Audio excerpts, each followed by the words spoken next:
Welcome to Odd Shaped Balls, a weekly look at all things NFL and rugby. So, David, should we start with the most disappointing news from the weekend, which is that Finn Russell let you down emotionally? Look, we've all been let down by somebody who we thought was the love of our life. And it's a tough couple of days after that when you realise that they're not perfect. I don't know how we're going to move on from this. I don't know how I'm going to... I don't know how many more strikes of the anvil my delicate little heart can take. But Finn, please come back to us as the Finn we know you are. Let's look at what happened. Yeah. Right, so they had a game plan. Finn is the best tactical kicker in the game. Mm-hmm. It normally spreads the ball wide in order to spread the defence, and then once the defence is spread, then you can have attack from their very talented back three. Mm-hmm. And they seem to come out with that type of tactics right from the get-go, and then they abandon it immediately. And this wasn't like the England game where they ripped up the game plan at half-time, having been 30 points down. This was them ripping up a game plan after conceding one try. And admittedly, it was a very quick and brutal try that happened and just made you feel like, what is this day going to do to us? But you've got to have some faith in, and he's so good at it as well, so I don't know why he stopped doing it. Yeah. And then 7 tries happened, and and Chris Harris is being blamed a lot for that. Stuart Hogg, the Stuart Hogg pass, but Stuart Hogg could have just run a little bit quicker. So it's not all on Chris Harris. I think that was a hard 10 minutes because it's such a cliche in sport, but I think it was true. Those were championship minutes. So just before halftime, they could have really got back into the game with that. And I do think Chris Harris, he's got Ali Price next to him. I think it's a miscommunication between him and Hogg. I think Hogg wanted to push him a bit wider.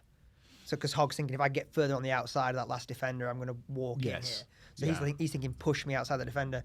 And Harris sort of throws the ball in the middle of where he's running, and it looked bad. It looked awful, especially with Ali Price right there. But they missed that. And then Fiku, that was like a under-9s try, where he's like, I'm just going to run to the edge. I'm just going to run to the edge. I'm bigger and I'm faster, and I'm just going to score in the corner.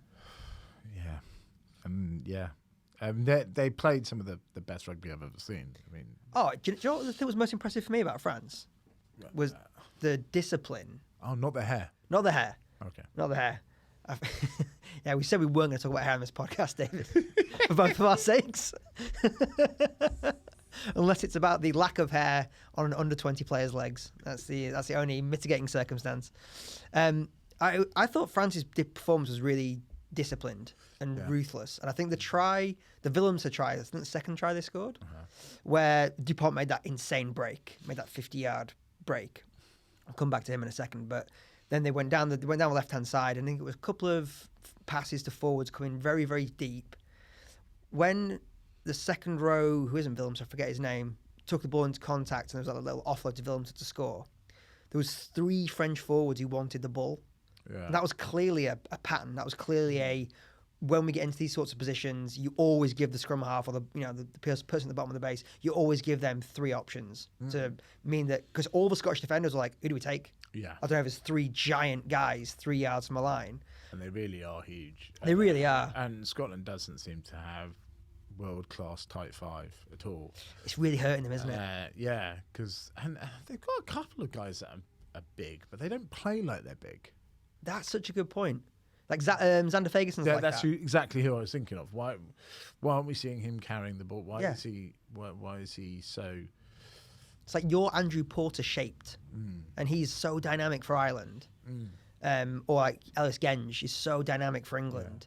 You'd think Xander Ferguson could have that kind of role for them, and he just doesn't. Yeah. I don't know why. Maybe. Well, some of it, you wonder if some of it's mentality. Like, I was interested. Dylan Hartley gave a great interview during the week where he was talking about England, not Scotland, but he was saying that some of that brutality from England's gone. And he was saying that he sees it in Scotland a lot. And he's basically, when they were playing for England, they called it power plus. Yeah. But it was this mindset of like, our main job is to kick the shit out of who we're playing against. Right, yeah. We break the door down. We're bullies. We're bigger. We're stronger. and then eventually Owen Farrell and George Ford can have the ball and maybe score. But our main job is to physically dominate whoever we're playing against. Sure. And he was saying in the whole time he's been playing and watching rugby, Scotland have never had a team like that. No, they haven't. Yeah, they've never had a world class. I mean, they seem to have 2 world class flankers now, although they've not had them on the pitch at the same time yet. But that's only a matter of time. But yeah, the type 5. They've never had a sort of a Martin Johnson, or even a Joe Marler. They just see sort of monstery, which England seem to just have a limitless supply of them. Scotland, they've got 2 very, they've got Italy next. Nah, I mean, there's still yeah, exactly. Everyone, I've actually talked to a few Scottish fans this week, and they were like, "We'll wallop them, right?" Because that would be if Scotland don't win by 30 points, that'd be a real. Well, I mean, the end of the tournament is going to be really tense because England are on a knife edge between a brave new dawn and a disaster. Yes. And they've now got the 2 hardest games of the tournament, Ireland and France, back to back. France look like the real deal, but they've looked like the real deal for 2 years and shat the bed in one game. So now they need to close out this tournament properly. And we all want them to be good. We all want them to go to that World Cup looking invincible. Yeah. I'm not that keen on them winning it, but I like the idea of them going, looking amazing, looking super French. Yeah. And Ireland, came into this tournament like, the great hope as well. And, what do we know them? We didn't learn anything off this game where they played against, Italy down to 6 players? There was 2 Italians left on the field. Mario and Luigi, they were the only 2. And they'd forgotten their spanners. Yeah. So what? I mean, Ireland have looked good. I had a really strange quote that Andy Farrell wants them to look messy. They're the most structured team in rugby. So this is the thing. So they've been trying to import more of this Leinster. They've got like 12 Leinster players in that starting team when they have everyone available, and they're trying to import more of that Leinster mentality of it's basically harder to identify. It's almost like an NFL thing. It's harder to identify what we're doing in attack if we look unstructured. So even though people know philosophically, but they do look structured. They look the most structured team in rugby. I don't think it's like when Eddie Jones says things like, that just doesn't make any sense to what I watch. Ireland's team is disciplined and structure. It's not flair and breakdown. It used to be in 2003 when England had laid an egg in like 4 Six Nations in a row and won 4, lost 1. Is that right? Yeah. In every, and then they really wanted a Grand Slam before going into the World Cup that they ended up winning. And the last game of the tournament was against Ireland in Dublin in the old stadium, and England was so disciplined and so structured. But the second things were chaotic, then you thought Ireland would be able to strike. Then you thought England didn't know what was going, and the talent of a Brian O'Driscoll, or was it Gordon Murray was their fullback at the time? Jordan Murphy. Close. Yeah. But both names wrong, David. But yeah, they used to be flair and talent. Now they're structured. So this idea that they want them to look messy. Well, I think he's trying to move more. I honestly think. Is he just wish casting? Maybe. I think his version of messy is a lot of offloading, a lot of getting through tackles and offloading. So I think that's how Leinster tend to do it. They're quite brutal and quite physical, but then it's a lot of just getting balls away and moving defenders to get. And that's their version of messy compared to France, which is more. We want more attacking options in more part of the pitch more often, and then we have like genius level skill players that can. I was wondering at the weekend. It might be too early to say this, but is Antoine Dupont more influential to European politics than Putin? Discuss. But is he more influential than a peak Dan Carter? Is he more influential to that French team than Dan Carter was to New Zealand? Yeah, I mean, It's odd that he is brilliant, but a scrum half can only be as brilliant as the pack in front of him and the fly half behind him as well. He's a linking player. He's not. He can't make it all himself. I agree that no scrum half in the world can be good without a dominant pack, and they certainly have a bulldozer of a dominant pack in the minute. I do think French rugby in general is more scrum half centric than it is fly half centric. It is strange how that they haven't been fly half centric pretty much since Thomas Cassinel. Oh yeah, and maybe even only then, like in sort of waves. It's a rugby culture that's mostly built around the scrum half and what the scrum half can do. But it's hard. It's hard to look past someone. I mean, for him to make a 50-yard break, where he's beating players, bumping off a player, standing up in a tackle, managing to push a back, Van der Merwe out to sort of get a few more meters, like that's. I mean, to do that and all your core scrum half stuff at the same time. Yeah, he is pretty. Yeah, I mean, I don't think we're saying anything controversial that he's good. No, I mean, good, but I think I was wondering. I'd pick him. You'd have him in your team for Hackney. Seconds. You have to give him a run in the seconds. But get him into the club first. He's got to earn the place. Yeah, make sure he was comfortable with the marshes. All right, Anton, you've done it on the manicured lawns of Paris and Twickenham. Can you do it in Hackney on a wet Tuesday? I'd just like to see him dressed from the boutiques of Mare Street. I don't know if you can get a yellow dressing gown from that. Yeah, go on, sorry. Yeah, he does everything, and it's hard to pick anything wrong with France's performance of the weekend. But did Scotland really put up that? They did. They had the ball a lot of the time. They nearly scored so many times. I mean, if they had scored just before the break and not given it to Faku, then the whole, but then that didn't happen, and they just got one consolation try after being walloped essentially 7-0. Yeah, but they do still feel like a team. I think you said this right at the top, that if they do go behind like that, they panic more than you think they should. Yeah, there are a lot of players now in international rugby. I mean, obviously, lots been made of Finn Russell not sprinting back to defend, but also England's props. Old ex-Harlequin Sinclair just standing up from scrums when it wasn't going his way. That's not what a professional rugby player does. He stood up because he didn't like the way it had been set, and then he got a penalty against him. It's just not the way that you can win an international rugby game. Yeah. You've got to be not happy with things not going your way, but not have a sulk because things aren't going your way and then tap out of the game. Yeah. Yeah, it feels like you would want to get, at least as a professional, get excited when you have to adapt.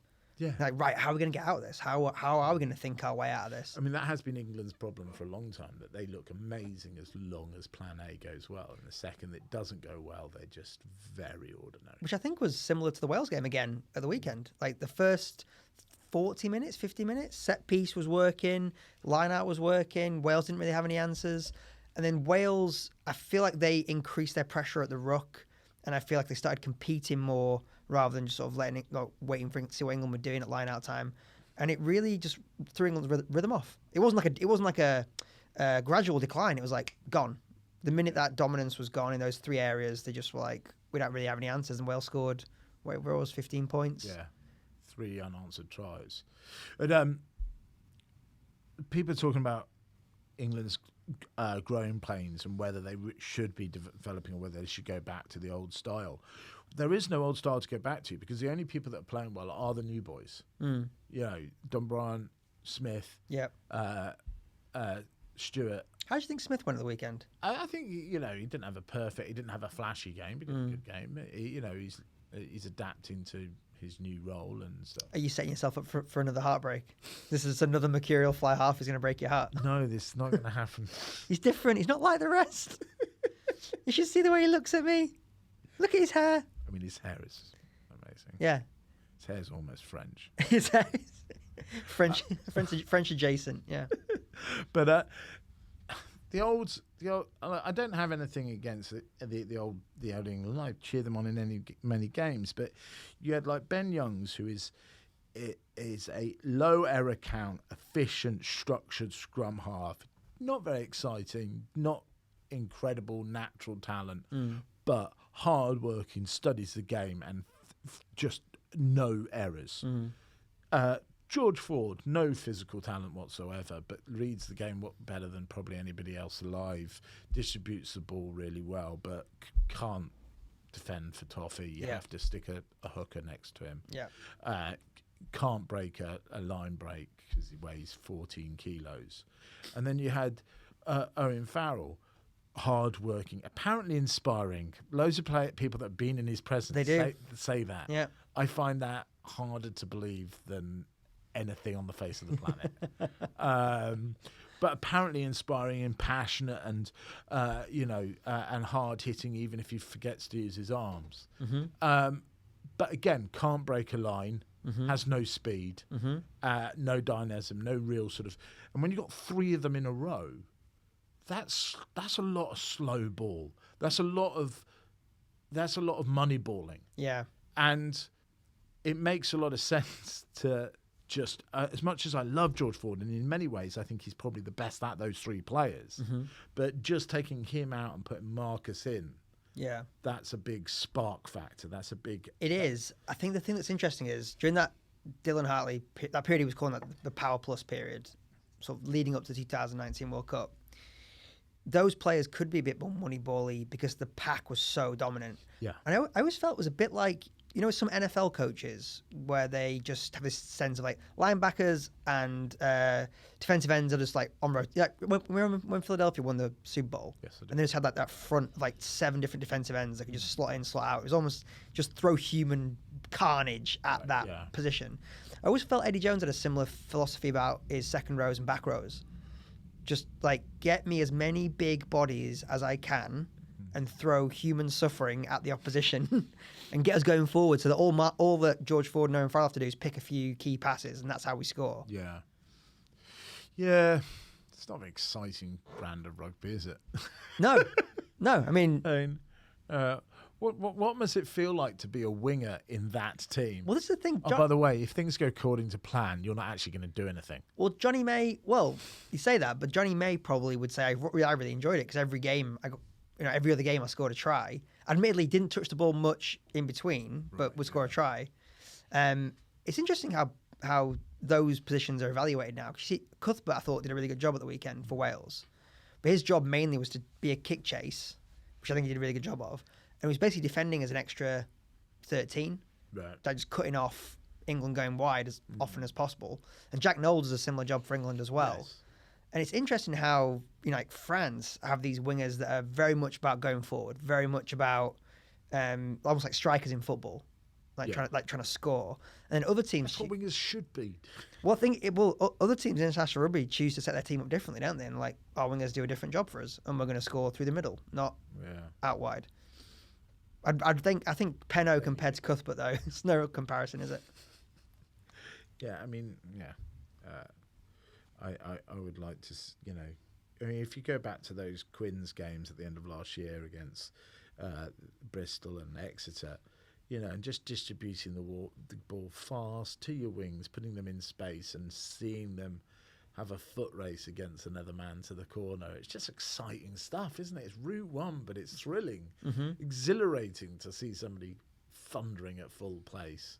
Yeah. I want to see a Valapola slowly go into a brick wall again and again and again and again. Yeah. Again and again. David's had a stroke, everyone, just in case any listeners at home are worried about him. He'll come back in a second. He's back. He's back, ladies and gentlemen. He's back. I did think for Wales there were some good promising signs. I think for them having Faletau back was great, and he slotted straight into that shirt. Game and didn't even look like he was tired of it. Didn't he? No. So, Sam Warburton said he didn't know how he did it because Sam Warburton was saying that he always had to have a minimum of 3 games at club level to come back to international. He's quite soft. If you're listening, Sam. Fucking God. Yeah. I said it because it's ridiculous. He's have you ever seen like him do like videos of him doing like curls and stuff in the gym? Yeah, doesn't he do something ridiculous like a 90-kilo Yeah, curl? yeah. Is it? I think it's George North that's got the most ridiculous curl. Is it? Yeah, I think it's 90 kilos. Yeah, it wouldn't surprise me. Some of those lads are just built, like some of those Welsh lads are just built very, very different. Probably wear my kettlebells as earrings. Make me feel very small. Maybe. Well, maybe that can be your anniversary present to Finn. You can get him some teeny tiny kettlebells. Yeah, he could do it doing some weights, couldn't he? Some weights, or just I honestly think him going missing in that game, because it's easy for people, and we both love him and we both love what he represents in rugby, but it is kind of indefensible to watch someone just walk back while your team's getting scored on. Think it's like when Cam Newton didn't dive on the ball in the Super Bowl. Yeah, you know that person is tapped out, and you're not having any dramatic. I mean, for the man who led the most dramatic comeback of all time. Yeah, but that's what it feels like he needs. He almost like needs his face to be in the mud, his back to be against the wall, and it needs like this, cavalier moment rather than just I'm just going to manage this game properly and I'm just going to. Well, I mean, he just managed the game for the Lions and very nearly won the series for them. Yeah, I wonder if that was a brilliant game. It was, and he was not fantastic. A brilliant game of rugby. He was brilliant in it. He was brilliant in it. But I wonder if that was a similar situation for him mentally, where he was like, "You told me I'm not good enough. Right. I'm only in here because of injury. Yeah. Fuck you. I'm gonna," which by all accounts is what he said to Gregor Townsend at halftime in that famous England game. Yeah. It was like, "Fuck off, Gregor. I'm not doing that. Yeah. I'm taking it my own way." Yeah. And it feels like he feels like that's when he's at his best, rather than just on the front foot. Well, it didn't work this weekend. So we'll see. We'll see. Yeah. We'll see. I mean, it's also weird that they bring on this. They take him off and replace him with a fullback. Blair Kinghorn. Yeah. He looked so lost, didn't he? Bless him. Yeah. I mean, he did make the break that made the consolation try, but that was the move of a fullback. It was. It's exactly what that was. And yeah. I mean, I don't know what Gavin Hastings has done wrong to. Is it Gavin? No, it's his son, Adam. Adam. But Scott Hastings gave the saltiest, most passive-aggressive interview about that. He was chatting in the Telegraph, and he was like, I wouldn't say I'm the chairman of the Finn Russell fan club myself. I think sometimes you want to fly a half who actually wants to play for his country. I think that's an important aspect. Someone named Hastings, perhaps. Did he actually? No. He didn't go that far. But he was basically like daggering. I think it was Brian Moore was in an interview with. And he was daggering him, basically saying that Finn Russell is just a fancy show pony who is very, very talented, but world-class players put in world-class effort, not just world-class skills. That was basically his contention. I mean, it's hard to argue it on this weekend's. It's awesome, but you, I don't actually know why Adam Hastings got dropped out of the squad. No, neither do I. I mean, is it the because Gregor Townsend was a mercurial fly half. Mm-hmm. So maybe just the philosophy is that they don't want a game manager. I mean, those dark years with Dan Parks at fly half. Jesus wept. I mean, there's nothing more boring than Dan Parks. Dan Parks is the human equivalent of paint drying slowly on a cold afternoon. Yeah, he's tartan paint drying on a windowsill. Yeah. Yeah. So maybe they just don't want that type of game manager, and they want to be able to. I mean, then why? It still doesn't make any sense to bring on a fullback. No, that's it. That's what I mean. That's like you're either being too clever with something, or you're cutting off your nose to spite your face. Yeah. Well, next up. So was next up is Ireland. That's not going to be too difficult, is it? It's going to be very difficult. Well, the other big news of the weekend, I guess, was across a few games, some rogue refereeing or interesting refereeing decisions. Yes. Wales-England had quite a few. Yes. Obviously, the final try, there was, in retrospect, showing that Manu Itoje maybe had pulled down a Welsh player at a line. But the problem with line-outs, the problem with rugby in general, it has the same problem as the NFL line of scrimmage, which is if you wanted to go to any play, you probably could find an offence. Yes, yeah. But it does feel like Wales maybe got less than their fair share of the rub of the green. I've heard other people saying that. Didn't they? They had a massive offence just before one of their tries that got unnoticed as well. I don't know. So they're the lovable underdog, aren't they? So that everybody always not that lovable. Just but England are just so they're so unlikable. Apart from Marcus, so it's just very easy to think that. I think it's very easy to label that the small provincial country got a hard done against the evil empire, but I think there was an even distribution of bad decisions, from my eye. Yeah, I mean, I think it is a hard thing for rugby in general, though, because I think one thing the NFL does do really well is the on-field explanation, so that the in-stadium and TV audience get the same explanation all the time. Sure. Well, I mean, that definitely comes to the passage at the scrum time when you just think, wouldn't it be just refreshing if a ref went, well, I don't know what happened then, so... Yeah. Because they're just arbitrarily picking a side. I think it was your fault. Yeah. Why? Don't like your look. Don't like your face. I wonder if... don't like your face. Yeah. Your unibrow is bothering me, so that's a penalty, instantly. You haven't brushed your teeth for a month. That's obvious to everyone here. Jamie. You're off. Jamie George, you just don't look like an athlete. 10 yards. You could use them, Jamie. Waddle back off your pop. You're like a barrel with a face on it. I agree. I think this movement as well, the referees seem to be wanting to be like players' friends more at the scrum. And more of it like, hey, I get it. You're trying to do this, you're trying to do that. We're all lads together. And I wonder if a more... like the NFL is a play clock. Yeah. I wonder if set pieces in rugby, I would love to see that trialled. I don't know whether a minute or 30 seconds is the right time length, but I wonder if that might focus the mind. Like, we're only trying to be here for 30 seconds. Well, the only problem with that is that in NFL, the play clock, is it's the responsibility of the offense, the team that's got the ball, to snap it fast enough. You couldn't have that with the team that's got the put in at the scrum, because the team that hasn't got the ball can just drag its heels. Yeah, but I guess in an era... It's a defensive line in the NFL can't do that. Yeah, exactly. But I guess in an era where we're allowing the scrum halves to feed the ball now, we're not competing for the ball. If you said, from the referee saying, bind, you've got 30 seconds to get the ball into the scrum, or they've got 30 seconds to complete the scrum, or a minute to complete the scrum. It should be less than 30 seconds. Yeah, or whatever it is. I mean, I haven't thought about it long enough. Yeah, exactly. It might be 10 seconds, but it feels like the TMO's not. Give the TMO an extra job. Yeah. What's he doing? Having biscuits. He's having a biscuit. Put your digestive down. Count to 10. Help the game move forward.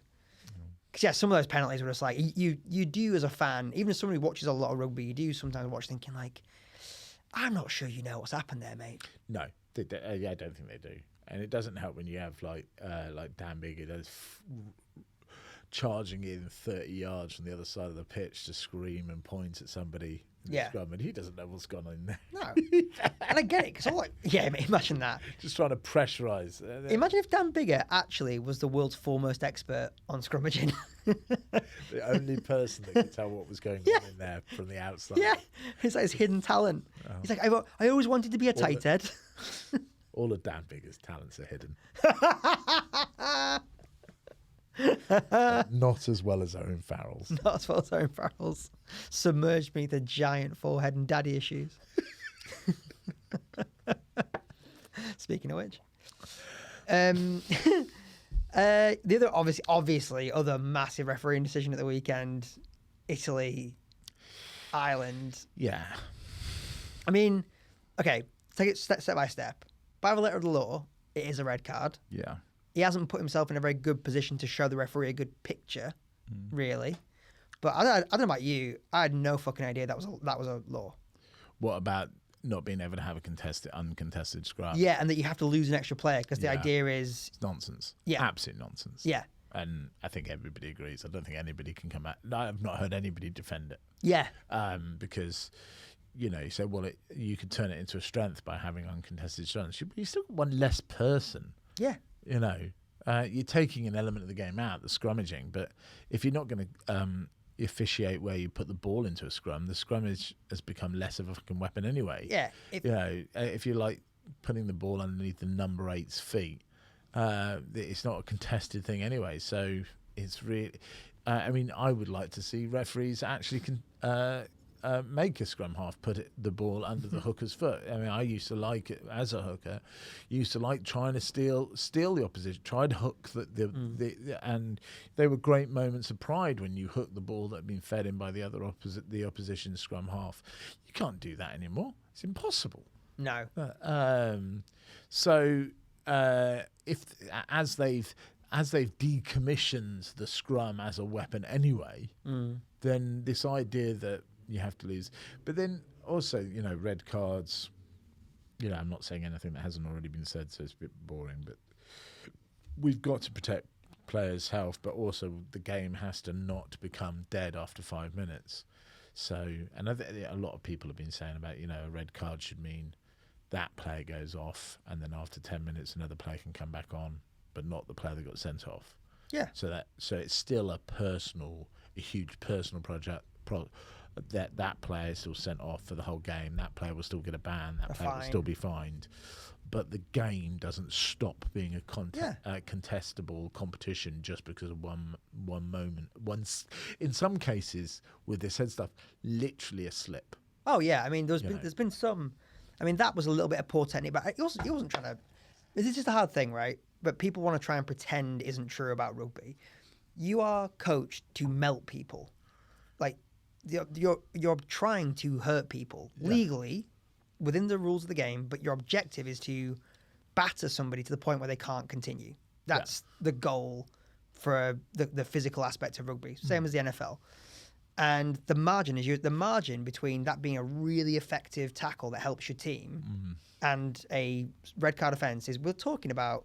Yeah. What's that? 8 inches? For audible. For the audible listeners, there's not a big gap between my finger and my thumb.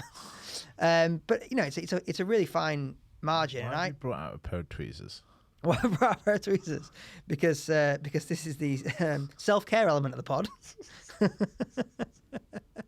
I'll be self-caring for myself for the next 30 minutes. Who am I kidding? It's usually 3.5. But it's good that you keep a clock on it. Yeah. I said clock. Yeah. No. Sometimes it can be both. Either way, there's a hand involved. And that's little hand. Little hand. Very little hand.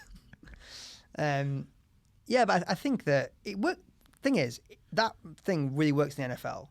When you have like a person will get ejected. Yeah.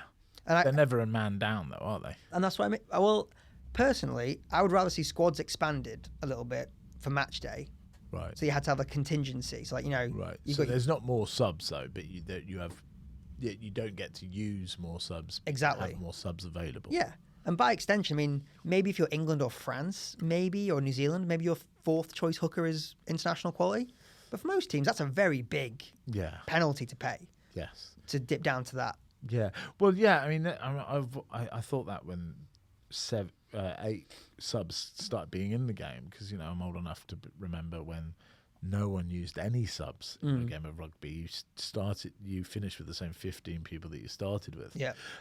But in World Cup games, when sort of like Samoa or the Ivory Coast or someone really puts it to a level 1 nation, and then level 1 nation brings on 8 other world-class players that are fresh.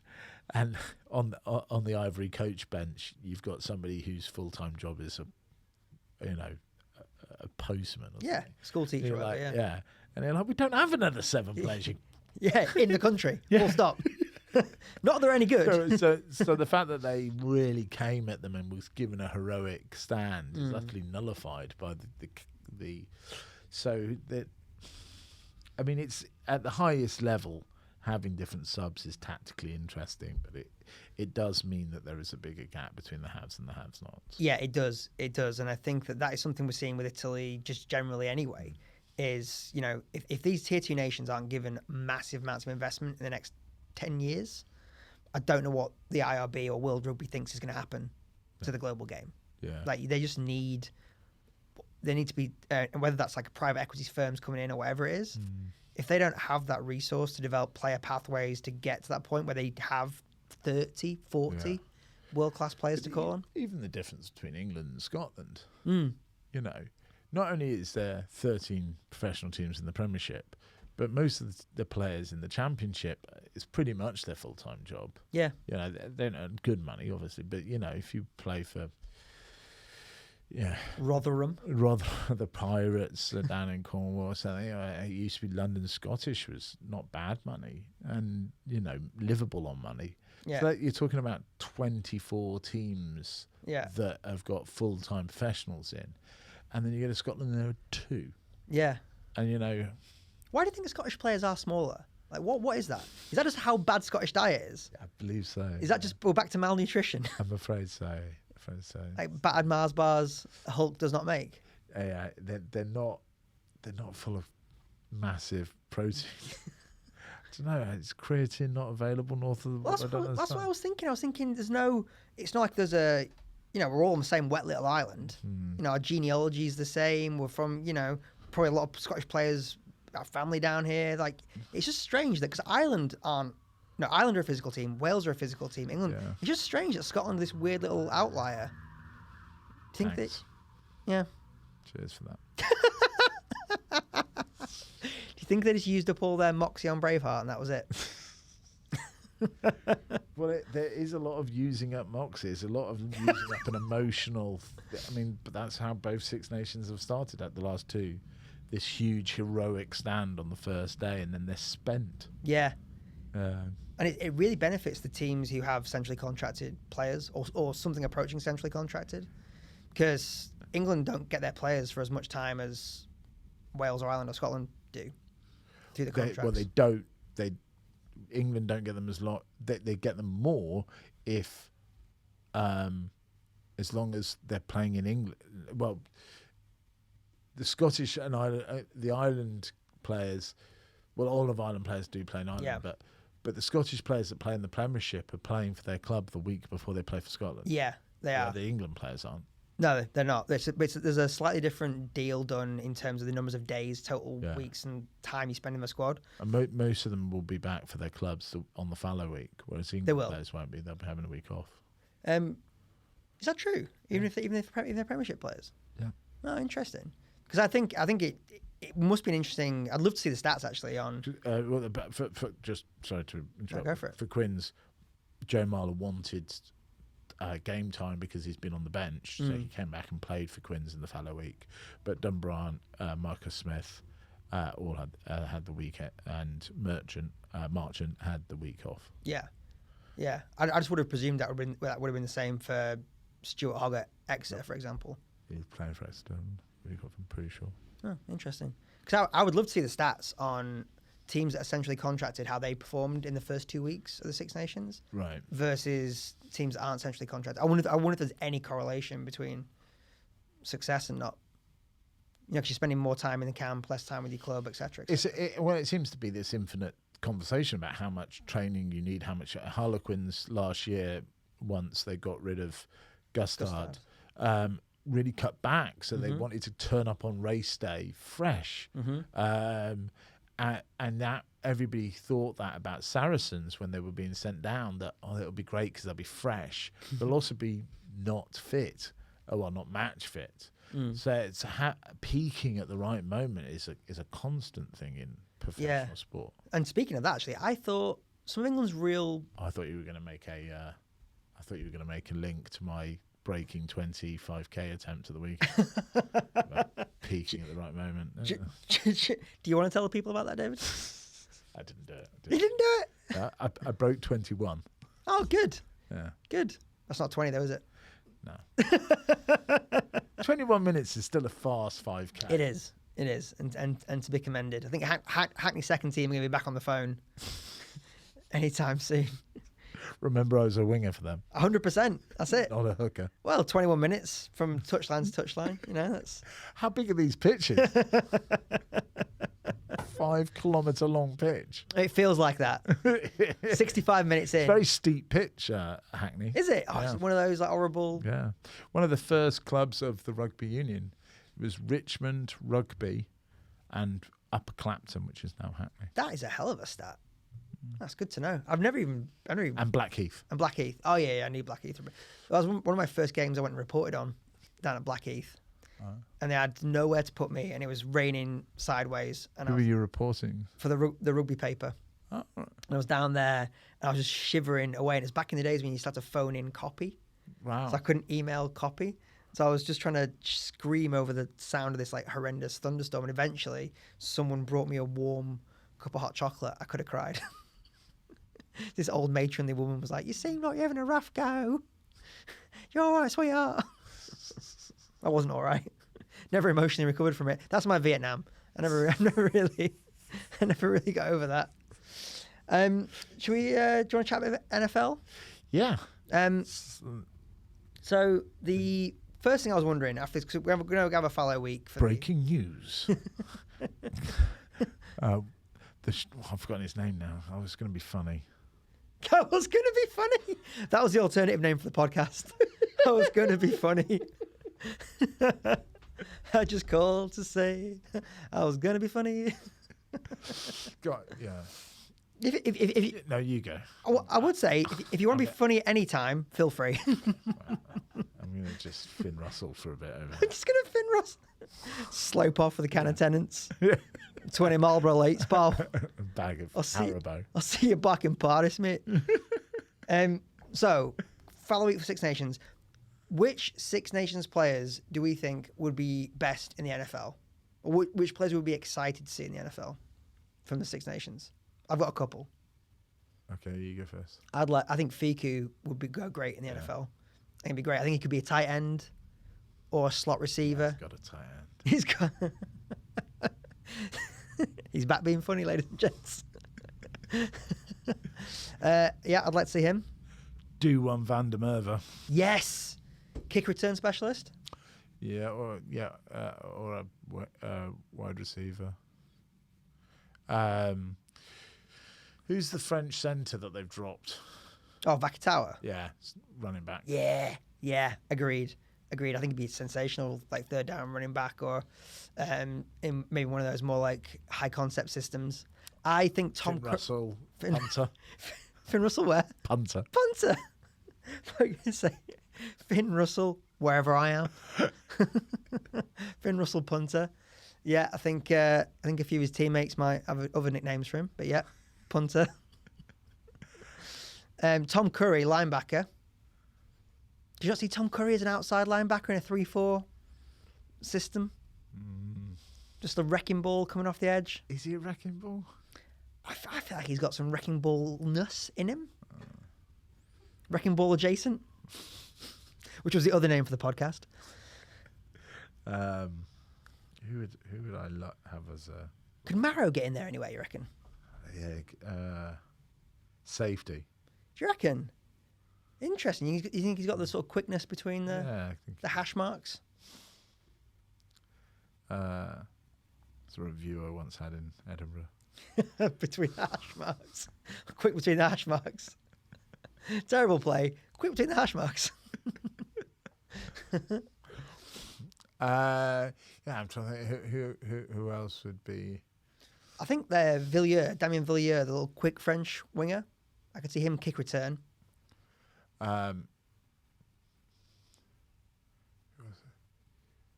else would I have? This is not cracking listening, is it? This is going to be... Listen to David Whitney think. You remind me of that scene. Have you ever seen the film 24-Hour Party People? Yes, not for a very long time. It's great. It's a great film about the Factory Records, and Steve Coogan plays the owner of Factory Records, and the guy produces all like New Order, Joy Division songs. He finds him out in the Pennines with the microphone, and he goes like, "What are you doing?" It's like, "I'm recording silence. I want $1,200 an hour to do the album. A bottle of whiskey." Wow. Yeah, that's what I felt like you were doing. You're like, just recording silence. So Nobody else. I would love to see Tyg Furlong in a William Perry refrigerator role. Yes, I could see that. Could see any of the French front line being offensive line. Hamish, Scottish number 7. Hamish Watson, long snapper. Long snapper. He's got the haircut of a long snapper. He does have the haircut and the personality of a long snapper. My word, that's an ambiguous compliment. Well, you know, I knew a guy over there who played a few years in the league as a long snapper. What a cushy job. It's amazing. What an amazingly cushy job. That's what he said. For anyone who's listening who doesn't know what a long snapper is the guy. It's not a fish. It's not a fish. It's the world's largest fish. It's the guy who, when they take a field goal, the guy who snaps the ball a long way back down to the kicker. And he was telling me, like, you get because kickers don't get any credit. Yeah. It's like in the locker rooms, kickers are like, if you kick the goals, you're a hero. If you don't, everyone's like, what is your job? Why are you even here? Yeah. It's like long snappers fly under the radar. Yeah. They have a less important job, arguably, than the kicker, but people still see them as real because they're sort of shaped like a football player. Shaped like a football. It's and yet they're on. I imagine not. I mean, no, it's enough. Because the minimum contract's like $750,000. That's like the veteran minimum. So I could live on that. Yeah, you could. Yeah, we could. So season 2 of the podcast is going to be Tom and Dave get a job as a long snapper. And you'll see us. We're going to go live in Miami for a little while. Develop our long snapping skills, and if not, a decent coke habit. So what do you make of this leak coming out of the Arizona Cardinals that Kyler Murray is actually a cunt?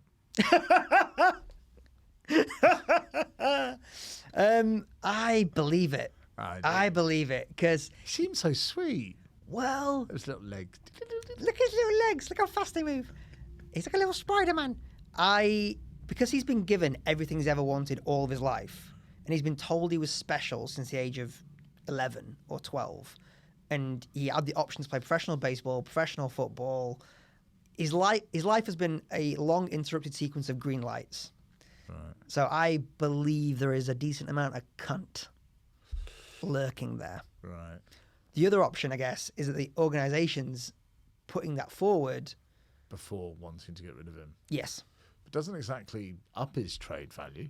Exactly, which is I completely agree. So which is a very, very short-sighted move. You'd think if you wanted to get the most for him, you want people to be like, he's a great kid, he's not a good fit. Yeah. You keep it on the QT. Don't let anybody know he's a prick. Yeah.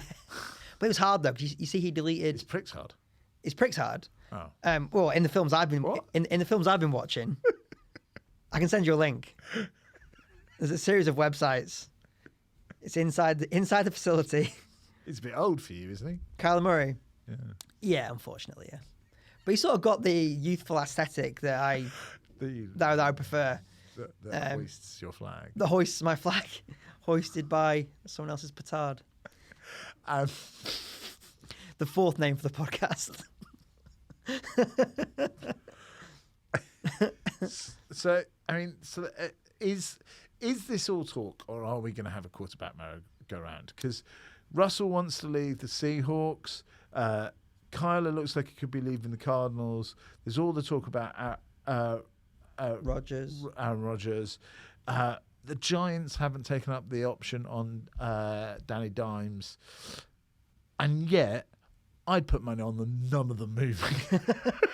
Well, I agree. It's going to go one of two ways. I think you're so right, because you've either got a situation where the NFC West, for example, clears out. Yeah. And it's Russell Wilson leaves, Jimmy Garoppolo leaves, Kyler Murray leaves, and all those teams are left with like, what have we actually got left on those teams anymore?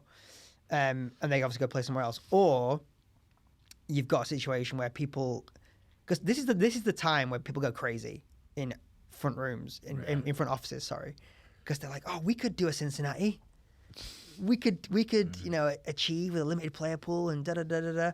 And then in about 6 weeks, once the draft starts getting serious, 5 weeks, once the draft starts getting serious, people are like, actually, Yeah. we're probably better off with. You do have a couple of sides that seem to have everything apart from a quarterback. And we talked about Pittsburgh last week, and Indianapolis looks like a very good roster, but they want to get rid of Wentz. I mean, Would Wentz be better than Danny Dimes in the New York Giants? That's a great question. Thank you. I think if you can't be funny, ask some great questions. I agree, mate, because he's actually won in the NFL, and I think has helped lead teams to some level of success. And I think Daniel Jones has not done that yet. So purely on that metric, I agree. I think Carson Wentz would be a good opportunity for a good guy to look at. Could be a good opportunity for the Giants to move forward, because Daniel Jones, I think you've seen the ceiling on that guy. I think he's going to go somewhere else and be like, oh my God, you've unlocked the potential of Daniel Jones. I think he's more like Sam Darnold than he is. Really? You think he's as bad as that? Well, just like someone who I think it's not going to be a move to a different team. Also, you're not going to get an offer from a better team. I don't think any good team's looking at Daniel Jones going like, oh, he's the answer. Right. He's the answer to our problems. The really interesting one is Deshaun Watson. Yeah. Yeah, I mean, how come it's taking so long for the legal ramifications of his accusations? I think because it moved from a civil suit to a criminal suit. And that was the big... At one point, it was going to be a civil case, and then it's... Now the women have come forward and said, no, we're going to have our day in court, we're going to testify. And that means it could go way past the draft. So it means that if teams are thinking about building their team for next year and who do we draft versus who do we sign, Deshaun Watson might be outside of that window. Wow. So, I mean, you know, if he is a sexual predator, then he needs to be punished. But it does, apart from the morality of that, seem a shocking waste for somebody like him to not be playing. Yeah, I mean, it's a horrible truth about the NFL. I think more so than a lot of them. Well, I was going to say more so than most sports leagues, there is this underlying issue with abuse, with mistreatment of partners or other women in general. It seems to be something that the league hasn't figured out. They haven't figured out how to help players curb it. They haven't figured out how to stamp it out. They haven't figured out how to get rid of it. Yeah, it's tough. It's horrible to watch happen. But I think in terms of other players, I'd be interested to see if anyone picks up Jimmy Garoppolo. He's an interesting... Be better than Danny Dimes in the New York Giants. Well, I think that's the logic. I think that is exactly the logic. Is Jimmy Garoppolo can win you games if you put the right pieces around him. He can win some games for you. Now, the counter to that argument is he's had a very, successful offensive-minded coach and some great weapons around him and a stable organization, and he could just about help him win some games. Yeah, he's not going to be in a more perfect scenario than he already is, isn't he? So wherever he goes, he's probably going to get diminishing returns. Yeah. So he's probably if someone's looking for a couple of years of safety, try to think who that might. New Orleans. Is anybody looking for that? Well, because of the nature of the NFL is so boom or bust. You want to be going for the Super Bowl or crash out so that you can get the new Joe Burrows. Well, if you look at where Miami were a couple of years ago, where and they're in such a better position now. I mean, them fight. Do you know where that lawsuit's ended? The coach, because he took the NFL to court. Yeah, well, he's got a job now. Right. At Pittsburgh. Right. Offensive. Yeah. Defensive, I think, but yeah. But I don't know what's happening with the lawsuit. But I mean, he wanted to. The Giants were embroiled in it because of the Rooney law of having to interview black candidates for head coaching jobs. But they were already interviewing somebody because they were interviewing their own defensive coordinator. Yeah. So I don't understand. I think they genuinely were interested in Flores until they got Joe Shane in, and Joe Shane said, "No, I've already got my man." But I think before Joe Shane was appointed as the GM, the ownership really did want Flores as. So I mean, I understand his grievance, and it's incredibly brave to take a stand, and he risked it all, risked ever getting another job in the NFL. And we're yet to see whether he ever is a head coach again. But you think he would be, because you think of the actual, on paper, the actual record he put together compared to how bad Miami's track record had been before him, wasn't too bad. Yeah, no, it wasn't. And not only was it not too bad, but he had everybody around him trying to make it as shit a situation as possible, and he still managed to make it respectable. And I think that's where the grievance ultimately lies, is that he feels like he's got enough evidence to say, hang on a minute, I was the only guy actually trying to improve the culture, win games, develop a system where we have player development. You cunts were all just trying to tank the team to get better draft picks, and I was fighting an uphill battle and was therefore fired for the wrong reasons. Which you would think if he's got like a smoking gun on that, you would think, good, like you say, fair play to him. Yeah. More power to him for doing that, I reckon. Yeah, definitely. We can, they say nobody tanks in the NFL, but only fans tank. Yeah. Because they want, the number one overall pick, because they want to get that. They want the new world, the new age of having the new quarterback or something. But the other people who are fans who do tank are owners. you know. But everybody else between has got a job to defend. Yeah. It's like who's your man? Brian LaFleur came out and said that about Aaron Rodgers. Said that there's always rumors that he might go to Denver. Yeah. And Denver might just throw Fort Knox at him to get him to Denver. And Matt LaFleur was like, if he goes, we're all getting fired, because we will have a 6-12 season. Yeah. For the next 4 years. Right. And we will all get fired. Yeah. Green Bay don't know what it's like to not have a good quarterback. They've been spoiled. Yeah. There's like a brief 15-year, or I guess like 10-year period, I guess maybe, between Bart Starr and Brett Favre, whatever it was. Well, they were quite rubbish in that period. Yeah, that's true. Yeah. Oh. Have you been looking at the NFL Combine at all? No. It sounds like a great weekend. So it's in Indianapolis every year. Well, this is going to be the last year though, in Indianapolis. Is it? Apparently. Is it? Yeah. Oh well, it's been in Indianapolis for a long time, and apparently there's like these 6 steakhouses everyone goes to, these 6 dive bars everyone goes to. It's just a massive sports day, isn't it? Yeah, it's just a big sport. It's a big sports day. You go, do your little throw in, do your little jumpy, and your dad's gonna go for a beer in the evening. Yeah. And it sounds like the best time. You just love sports days.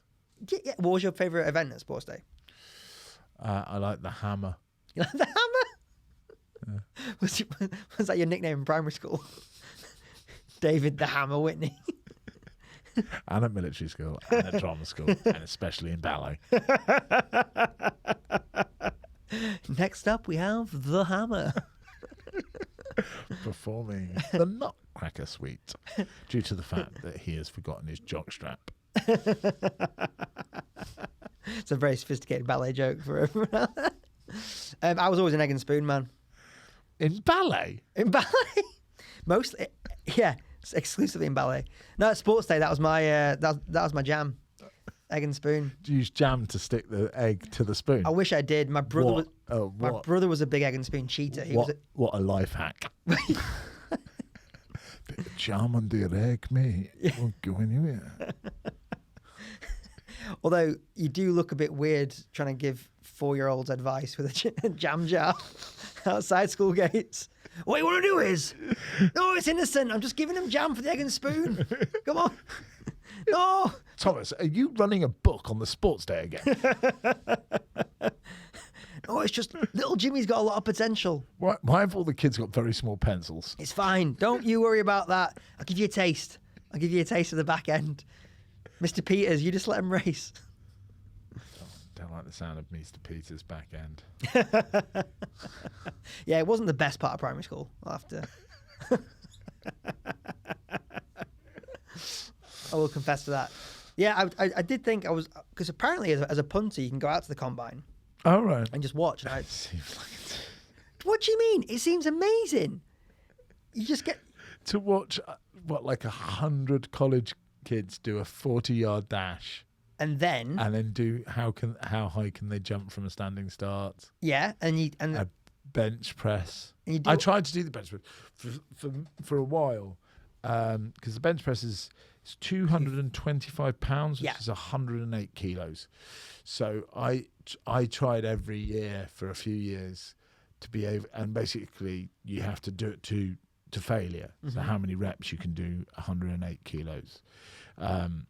And I tried to beat the worst, because not everybody does it. You know, if you're going to go be a quarterback or a kicker, you won't even bother doing the bench press.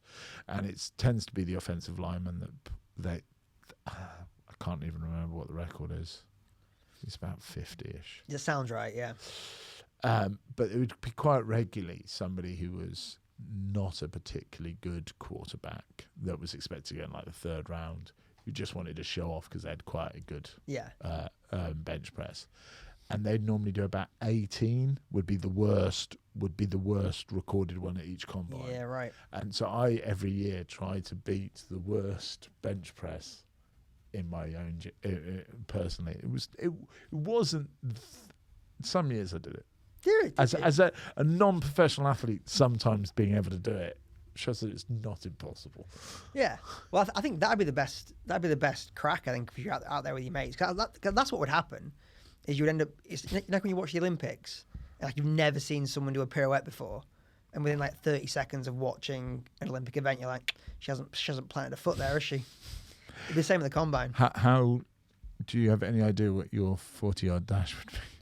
It is 40, isn't it? It is a 40-yard dash. I think I would be comparing myself to Rich Eisen, the 52-year-old broadcaster. Yes, I know who Richard is. Who runs it every year.